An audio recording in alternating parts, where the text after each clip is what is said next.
Alhamdulillah, terima kasih, syukur, terima kasih. Saya bahagia sangatlah ya. Masih ramai lagi yang menonton ya, sebab nak tahu apakah tipu daya sihir, bagaimana kita dapat mengatasinya. Baik, oleh kerana kita ramai ya penonton di studio, so kita raikan mereka dengan Koko ada nak bertanya lah pada saya ataupun pada aku. Silakan. Seperti mana yang telah dikatakan oleh Pak Engku sebentar tadi, bahawa penggunaan tangkal itu adalah haram di sisi Islam. Jadi soalan saya, bolehkah ia digunakan untuk melindungi diri sendiri? Dalam konteks kita menggunakan tangkal, ini jelas lebih baik jauhkan untuk penggunaan tangkal. Dan tidak ada memberikan kebaikan tangkal tersebut. Saya berkata menurut pengalaman, sudah ratusan orang yang datang pakai tangkal, sehingga satu guni tangkal di tempat saya mengobat. Dia minta tolong buang. Setelah saya berikan penjelasan, bahwa ini tidak akan membantu memberikan perlindungan kepada Anda. Kerana hanya satu tempat kita meminta kepada Allah, hanya satu tempat kita berlindung kepada Allah, hanya sistem dan konsepnya Anda tidak tahu. Setan, jin, setan iblis terkutuk tersenyum dan tergelak apabila melihat tangkal tersebut adalah modal untuk dia lebih cinta dan kasih kepada Anda yang mempergunakan tangkal. Ada lagi soalan? Silakan. Bagaimana jika untuk tujuan berubat tapi terpaksa menggunakan kaedah sihir ini? Apakah cara itu wajar? Dalam perubatan alternatif yang dibenarkan menurut Islam, jauh dan luas. Kenapa harus kita menggunakan cara sihir? Kuncinya berobat. Kita mempunyai konsep dalam diri kita ini. Tiada yang agung, tiada yang besar. Hanya Allah. Dan jangan kita membesarkan, mengagungkan jin, setan, iblis terkutuk tadi. Tanamkan dalam diri kita bahwa jin, setan, iblis terkutuk tadi tidak mempunyai kekuatan apa-apa. Tingkatkan amal ibadah, keimanan, ketakwaan kita yang wajib jangan tinggal, yang sunat diperbanyak, insya-Allah. Amin. Sistem pengobatan yang Pak Ku gunakan tu macam mana? Terus pada sistemnya. Satu, sistem pengobatan ruqyah, sistem pengobatan dengan zikirullah. Kita membaca Al-Quran atau dibacakan Al-Quran dengan berzikir. Kita dibawa ikut berzikir. Yang kedua, sistem mempergunakan ruqyah dengan herba atau air putih, atau dengan air-air yang dianggap mempunyai sumber kekuatan, sumber metafisik.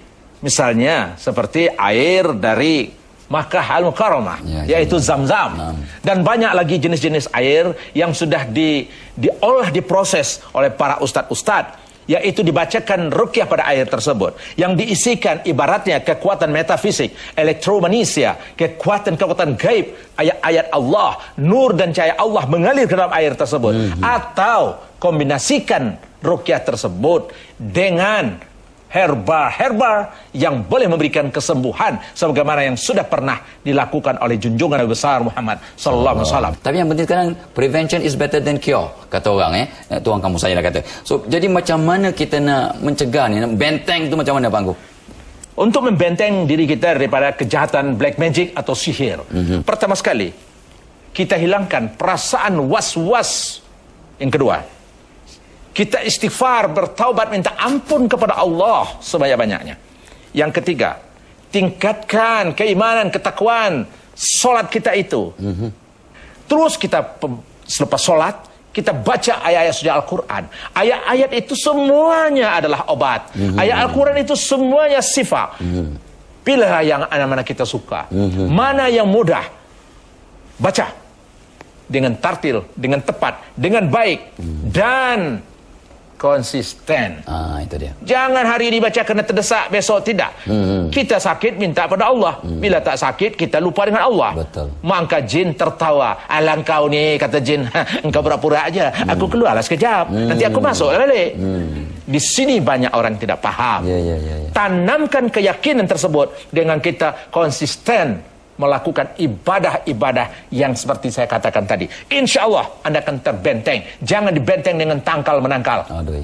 Terima kasih. So sebelum yang kita tutup tamakan, bagi saya izin saya untuk buat satu rumusan lah. Orang ramai kena faham sihir ini benar, sihir ini wujud. Janganlah kata, jangan kita sombong yang kata, nah lah, ini semua tahyul. Jangan, sihir benar-benar ada. Satu. Yang keduanya, of course saya setuju dengan Daniel, apa yang Pak Kula sebut, kita kena rapatkan diri dengan Allah. Bila rapat diri dengan Allah, maka jin, setan jauh daripada kita. Dia tahan, tak tahan, dia panas. Rapatkan diri Allah. Solat jangan tinggal. Zikir banyak, baca Quran. Lagi, itu dia. Oleh kerana buat apa pun bismillah. InsyaAllah lama-lama kita akan dapat kekuatan luar biasa. Ni ulama pesan kat saya pun dapat kat internet pun semua. Dia kata, Bangku, jangan bunuh ular yang ada dalam rumah kita. Kalau ular dah ada ular tedung, katalah jangan terus bunuh. Ya, terus cakap, ya, dengan nama Allah, kalau engkau bukan ular, kau keluarlah jauh-jauh. Tapi kalau engkau sebenarnya ular, aku terpaksa bunuh sebab engkau bisa. Tapi kalau dia terus lagi, kita cakap, ular mana faham cakap kita. Jadi kalau betul-betul lari, dia bukan ular. Janganlah kejar. Ya, tapi tengok ke mana pergi, ya. So insyaAllah, jangan mendengar seruling atau nyanyian yang memang memanggil setan, yang merangsang nafsu syahwat. Saya dulu pemain seruling, Bangku. Saya pun, yang angkat baik, ramai anak dara gila kat saya sebab tu. Ya, tapi saya berhentikanlah sebab memang yalah bahaya tu. Ya, jangan pandang perempuan dengan nafsu atau berdua-duaan dengan orang yang bukan muhrim. Itu pun bukan jin saja datang, macam-macam akan datang. Ya, nah, betul. Jangan tinggal di rumah kosong yang dah lama tak dihuni, ya, kecuali ataupun di kawasan perkuburan, kecuali kalau kita dah clearkanlah rumah tu. Ya, jangan solat waktu matahari terbit atau terbenam, waktu yang memang diharamkan. Elak buang air kecil merata-rata atau di lubang binatang atau di lubang dalam tanah yang sedia ada. Jangan, sebab tu mungkin rumah jin. Yang kau kencingkan anak dia macam mana? Jangan menyakiti makhluk Allah. Ya, lepas tu elak buat maksiat. Sebab kata Panggu tadi, ya, sebab senjata ampuh untuk setan ialah maksiat. Itu senjata tu. Okeylah, doa-doa lah.